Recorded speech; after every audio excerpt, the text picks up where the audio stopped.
Today I'm making super easy ham and cream cheese roll-ups. You only need three ingredients: ham, baby pickles, and whipped cream cheese. Start by spreading about 2 tablespoons of whipped cream cheese on each slice of the ham.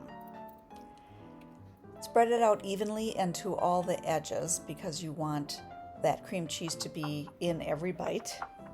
Then you need a baby-sized pickle. You actually almost always need 1.5 pickles. Just get used to that. You'll end up using that other half for the next one anyway. Then roll the ham around the pickle and place that on a plate seam side down, and then just repeat that process with the rest of your ham slices.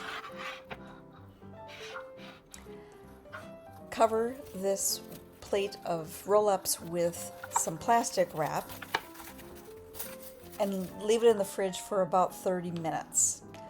I also wanted to show you how much of the whipped cream cheese was left over. I used a little over half. And this now are the roll-ups ready to cut.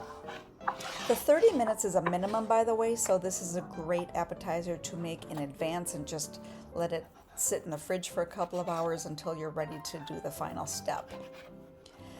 Cut each roll-up into 1-inch segments to make little pinwheels with a little pickle in the middle. I'm going to use that same plate, so I'll transfer all of the rest of these over to the side and then place my pinwheels cut side up right on the plate. And then just repeat that process with the rest of the roll-ups.